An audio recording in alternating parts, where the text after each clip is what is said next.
It started with a text from my friend Evan. We'd grown up in the same town, shared the same fascination with horror movies, urban legends, and anything that stirred up a little thrill. We'd heard whispers here and there about an underground cinema that screened films so terrifying they could never see the light of day in a traditional theater. According to the legends, it was called the Night Ward, a place without a fixed address, always appearing in different, abandoned locations around the city, as if it had a mind of its own. It only opened for midnight showings, and there was no advertising, no website, no obvious way of finding it. Only the initiated, or those desperate enough to hunt it down, knew where to look. The text Evan sent was simple: a photo of a darkened alley with a red neon sign that just said, "Open."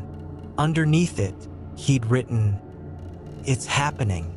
Midnight. Meet me here." Intrigued and maybe a bit too trusting, I didn't think twice. I put on my jacket, grabbed a flashlight just in case, and headed out. After winding through narrow alleys and cutting through quiet streets, I found him leaning against a rusty door, a look of pure excitement mixed with a hint of anxiety on his face. The entrance didn't inspire confidence. Faded paint peeled from the walls, and the faint smell of dampness hung in the air. But there it was, a theater lobby hidden behind that rusty door, complete with old movie posters encased in glass and dusty red carpet leading down a short corridor. The ticket booth was empty, and there were no signs or staff to greet us, just silence. Evan held out 2 tickets he'd somehow acquired, each one with Night Ward printed in thin, smudged letters, as if they'd been printed ages ago. "How'd you even get these?" I asked, half joking, half nervous. Evan shrugged, his expression unreadable. "A friend of a friend said it's one of those things you have to experience at least once." With that, we made our way inside, following the faint glow of an overhead light that flickered as if struggling to stay on. The theater itself was small, with rows of old, squeaky seats and a screen that looked like it had seen its fair share of strange films. There were only a few other people scattered throughout the theater, each sitting alone, staring straight ahead in silence. Something about them unsettled me. Their faces were expressionless, and they sat so still that, for a moment, I wondered if they were mannequins staged to create an atmosphere. But as I scanned the room, one of them blinked slowly, reminding me they were, in fact, real. We found seats near the back, where the dimness almost swallowed us whole. As we settled in, a man appeared in the aisle, seemingly from nowhere. He wore a plain, old-fashioned suit and had an aura of something not quite right, as if he'd stepped out of a different era and didn't belong here. He cleared his throat and began reciting the rules in a low, almost monotonous voice, barely looking at us. Once the lights dim at 12:01 a.m., no words should leave your mouth. You must communicate with only glances or gestures. Do not look directly at anyone's face, not even the person you came with. If you hold your gaze too long, things begin to change. He looked around as if checking whether anyone would object, but everyone sat stone still, listening. During the screening, keep both feet firmly on the floor at all times, he continued. If you feel anything brush against you, stay calm. Some say the floor tries to hold you down if you lift your feet. He hesitated, then added, "You must stay until the end. The doors do not open until the credits roll. If you try to leave before that, the doors disappear. And one more thing. If the screen goes dark for more than 10 seconds, cover your eyes and keep them closed until it lights up again. Whatever you do, don't peek. Finally, ignore any sounds you hear above you. There may be whispers, someone calling your name. Do not acknowledge any of them. Once you turn around, it notices you. With that, he straightened, turned, and walked out of the room without another word. I looked at Evan, who raised an eyebrow but didn't say anything, and a strange silence settled over us. The lights dimmed, and an odd, almost otherworldly hum filled the room as the projector kicked to life. The screen flickered, showing images that were difficult to make out, strange and unsettling clips, shadows moving in ways that didn't quite make sense. Each scene was disjointed, like someone had spliced together a nightmare on film. Minutes stretched on, and the tension grew unbearable. The silence felt thick, and I could feel my own heartbeat echoing in my ears. I glanced around, but none of the other patrons moved or even seemed to breathe. I wanted to say something to Evan, to break the tension with a whisper, but I remembered the first rule. So I sat there, gripping the armrests, trying to focus on the screen. Then something brushed my ankle. I froze, the cold sensation crawling up my spine. It was faint, almost like a whisper of fabric, but enough to remind me of the third rule. I clenched my fists, forcing myself to keep both feet on the floor, though every instinct told me to look down, to see what had touched me. Out of the corner of my eye, I noticed Evan gripping his seat, his knuckles white. He'd felt it too. A few minutes later, the screen flickered, and suddenly, it went black. My heart pounded as I mentally counted the seconds. The darkness seemed to press in on us, and a low hum filled the room, a sound so faint it was almost like a whisper, but just enough to make my skin crawl. My hands shot up, covering my eyes. I squeezed my eyes shut, half terrified of what I'd see if I peeked. The darkness stretched on, and I heard the faintest, almost inaudible rustling right above my head.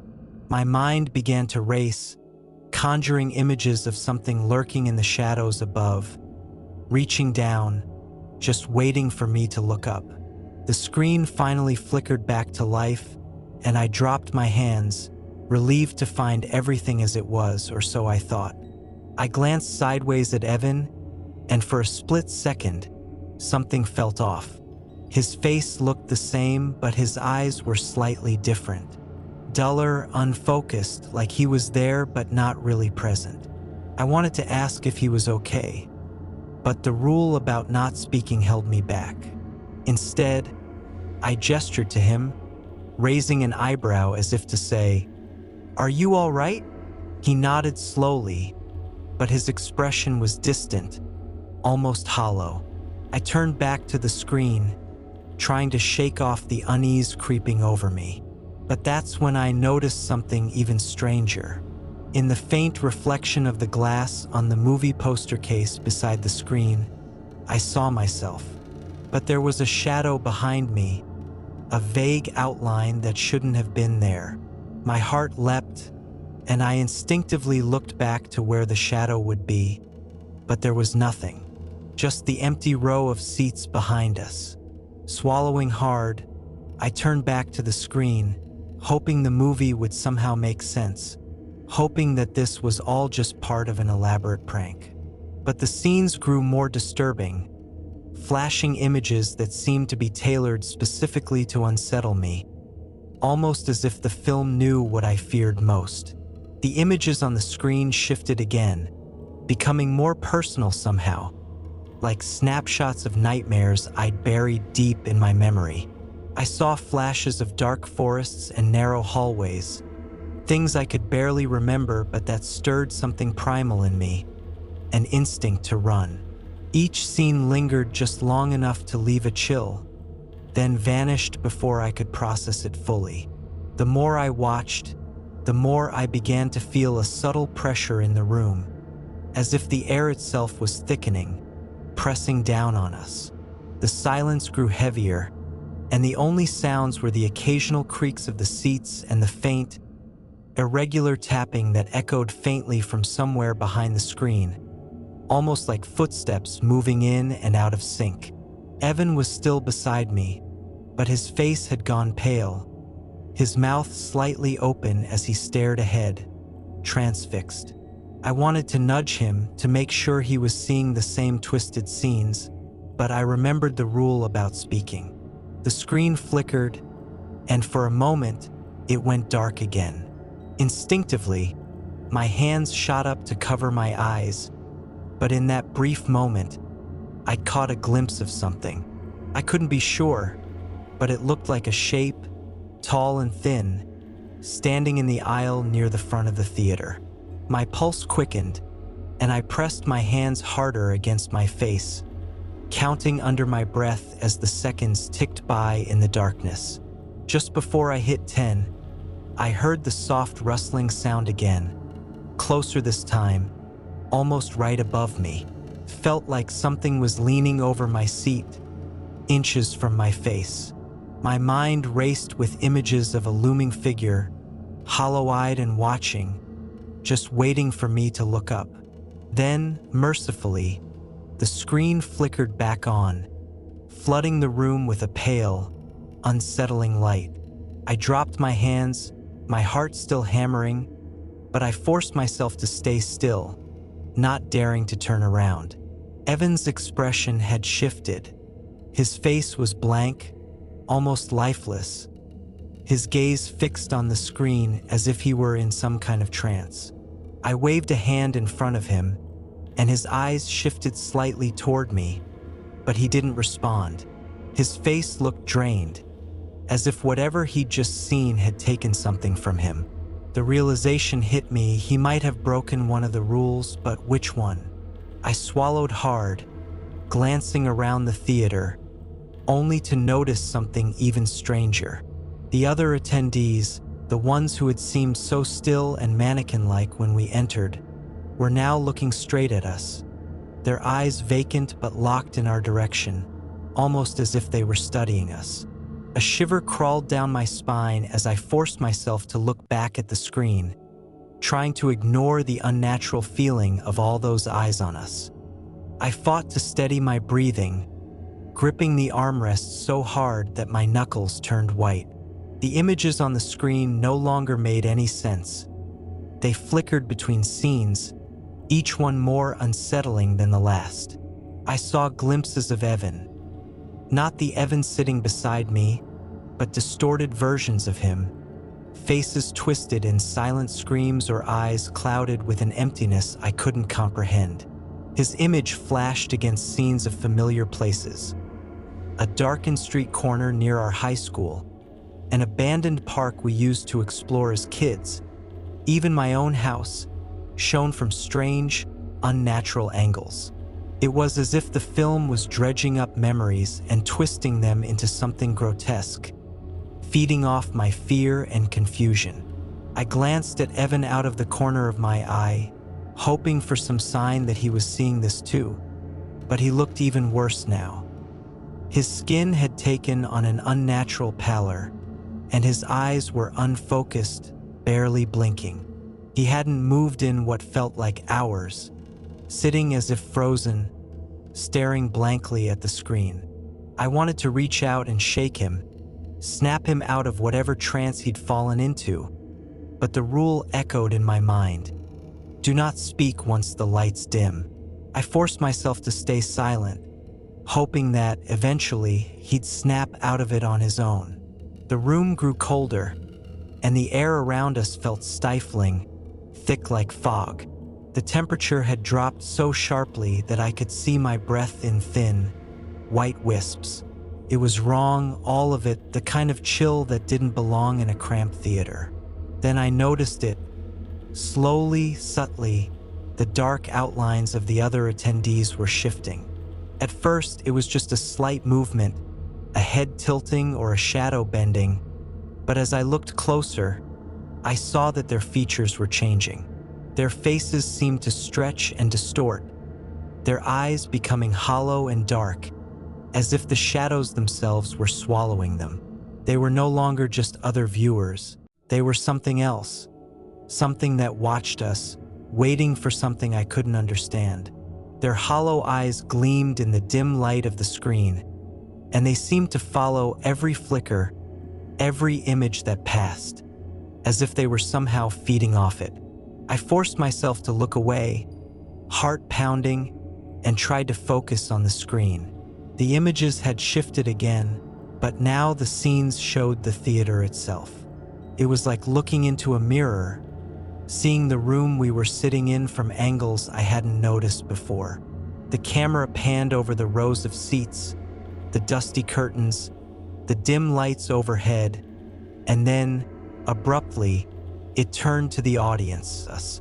It showed a view from the back row, and there we were, seated just as we were now.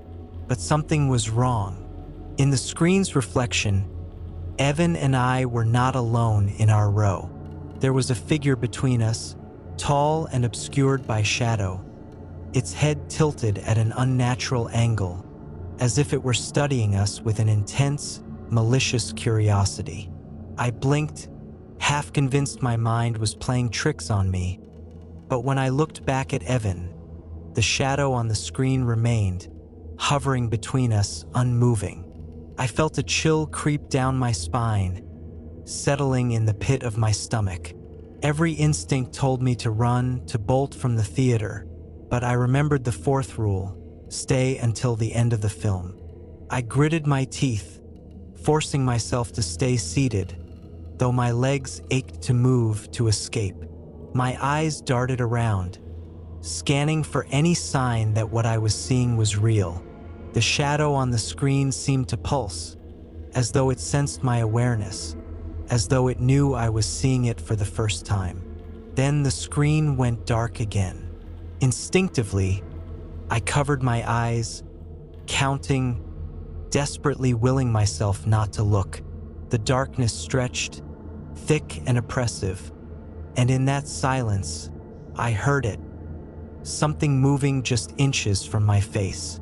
The softest, wettest whisper, a sound that made my skin crawl, as though something was breathing, almost tasting the air in front of me. It was so close I could feel the cold radiating from it. My breath hitched as I forced myself to stay still, to ignore the horror unfolding around me.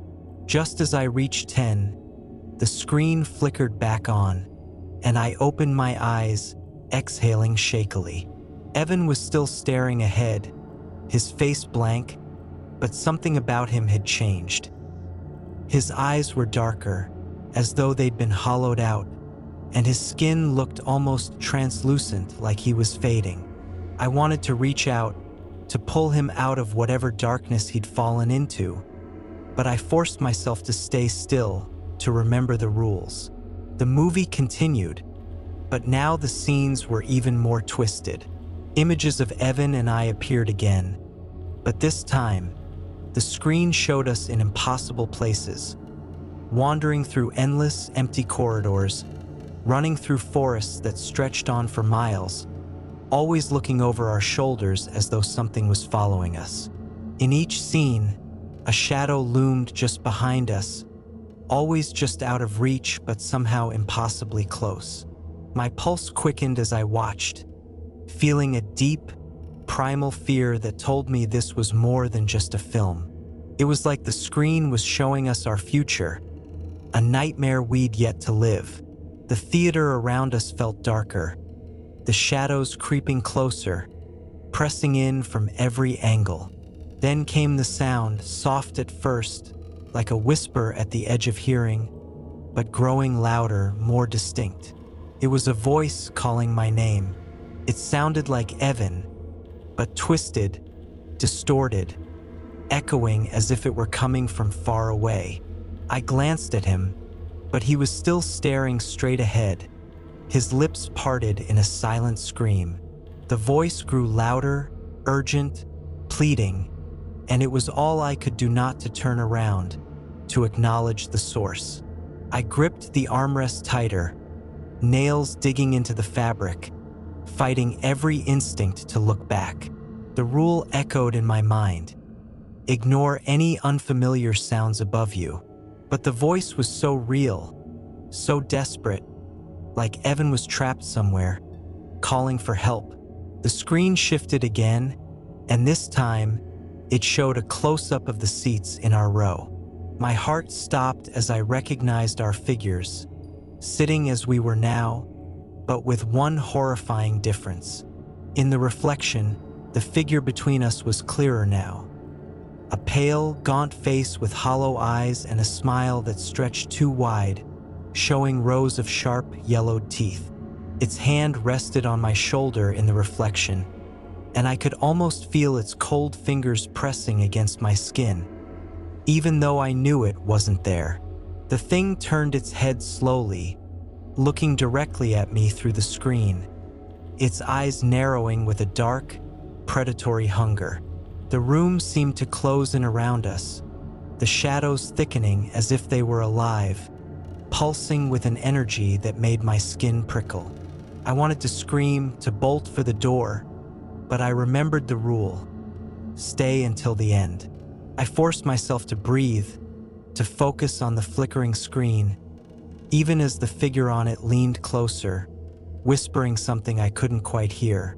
The film continued, showing us endless corridors, dark forests, places that stretched on into an eternity, with that figure always lurking just behind, its presence like a stain we couldn't escape.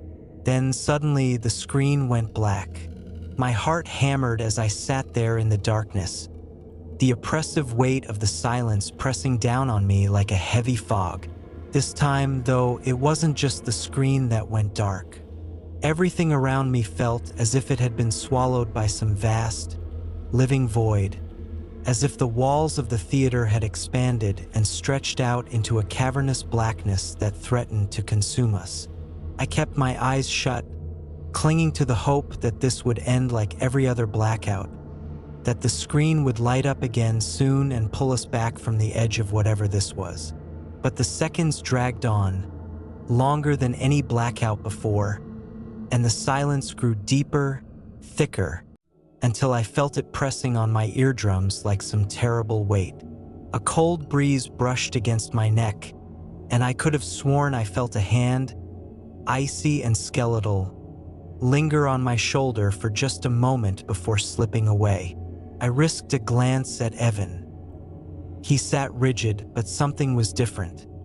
His skin had taken on a sickly, pale hue, his eyes staring blankly ahead, unblinking, as if he were no longer there. Panic gripped me, and I fought the urge to shake him, but I knew it wouldn't help. I forced myself to stay still, my body frozen as I kept my breathing as shallow as possible, fearing that even the sound of my own breath would break some unspoken rule. Just when I thought the darkness would last forever, I noticed something. A faint light, flickering softly, almost like candlelight, illuminating the edges of the theater in a pale, sickly glow. I glanced around, my eyes adjusting to the dimness, and what I saw made my blood run cold. The other attendees, who'd once been lifeless, unmoving shadows, were no longer sitting in their seats. Instead, they were standing in the aisles, their hollow, empty eyes fixed directly on us. They swayed slightly, as if caught in some silent, unnatural rhythm, their heads tilted at impossible angles, faces frozen in eerie, twisted expressions of glee or malice. I felt their gaze like a weight on my chest, and despite every instinct screaming at me to look away, I couldn't. They began to shuffle forward, slow and methodical, closing in on us in a way that felt agonizingly deliberate, as though they had all the time in the world. Their footsteps were almost soundless, a chilling reminder that whatever they were no longer human. The flickering light cast long, distorted shadows across the walls, and as the figures moved closer, I saw something even more horrifying. The shadow between Evan and me had returned, clearer now, with that same too-wide grin and those hollow, hungry eyes. Its arms stretched unnaturally long, fingers curling around the seats, and it seemed to be beckoning me closer, its mouth moving soundlessly, as if whispering secrets I dared not hear. I squeezed my eyes shut, praying it would go away, that the lights would flicker back on and end this nightmare. When I opened them again, the figures were inches away, so close I could see every detail of their hollow eyes, every twisted line of their grotesque smiles. They stood there, motionless, just watching us, as if waiting for something. And then, abruptly, the screen flickered back to life.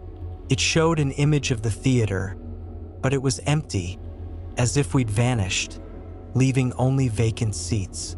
The figures around us began to fade, their forms dissipating like smoke in the dim light until they were gone completely. The room felt silent, empty, but I could still feel their presence lingering, as though they were watching us from some unseen realm, waiting for the next time.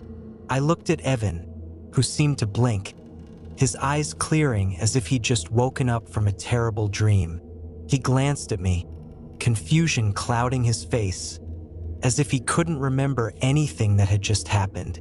The credits began to roll, slow and methodical, and the familiar lights of the theater turned on, illuminating the room in a warm, almost comforting glow. I exhaled, my body flooding with relief as I realized it was finally over. The figures, the shadow, everything had vanished, leaving only the faint echoes of their presence.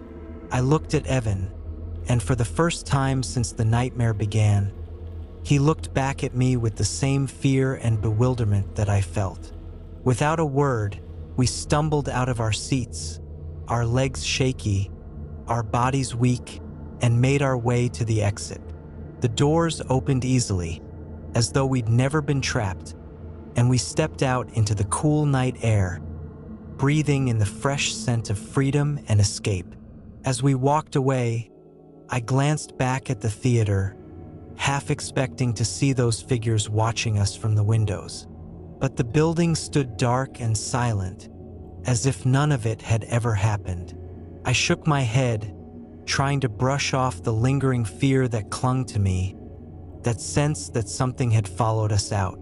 But as we walked down the empty street, I could have sworn I heard a whisper, faint and distant, calling my name one last time before fading into the night.